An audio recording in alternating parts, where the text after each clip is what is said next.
રાજપુર ખાતે પરમ પૂજ્ય સંત શ્રી સોહમરામ બાપુની પાવન નિશ્રામાં ગુરુપૂર્ણિમા મહોત્સવ હર્ષોલ્લાસ સાથે ઉજવાયો।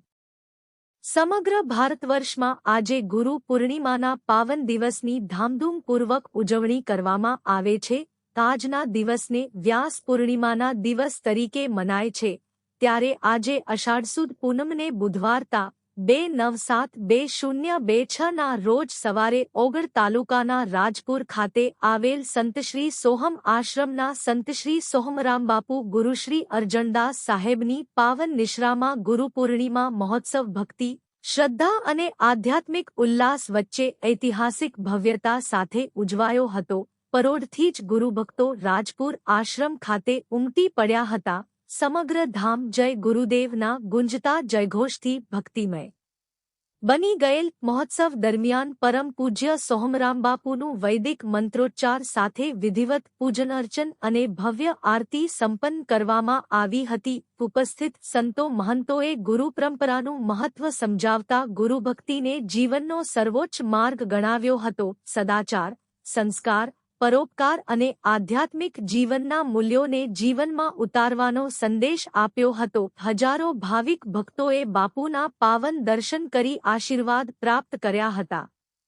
સમગ્ર દિવસ દરમિયાન ભજન કીર્તન, ગુરુવંદના, સત્સંગ અને વિવિધ ધાર્મિક કાર્યક્રમોથી સમગ્ર આશ્રમ આધ્યાત્મિક ઉર્જાથી છલકાઈ ઉઠ્યું હતું। રાત્રે સંતશ્રી સદારામ સેવા આશ્રમ ભાભરના સાધ્વી મીરાંબાઈ ગુરુશ્રી સદારામ બાપા, ભક્ત મણિલાલ ઠાકોર ભાભર સહિત અલગ-અલગ ગામોમાંથી પધારેલ ભક્તોએ ભોજન પ્રસાદ લઈ સત્સંગ તથા દેશી ભજનોની રમઝટ બોલાવેલ। બનાસકાંઠા જિલ્લા ભાજપ કિસાન મોરચાના ઉપપ્રમુખ દિનેશભાઈ ઠક્કર શિહોરી, શ્રી ઉત્તર ગુજરાત પ્રજાપતિ કેળવણી મંડળ પાટણના પ્રમુખ શાંતિલાલ પ્રજાપતિ, ઈશ્વરભાઈ પ્રજાપતિ વકીલ ડીસા, ભરતભાઈ પ્રજાપતિ વકીલ આસેડા, શ્રી કાંકરેજી હિંદવાણી પરગણા પ્રજાપતિ સમાજના પ્રમુખ અણદાભાઈ, મંત્રી વાલાભાઈ, શ્રી 8 પરગણા ગુર્જર પ્રજાપતિ, વઢિયાર યુવા સંગઠન થરાના પ્રમુખ ઉમેશભાઈ,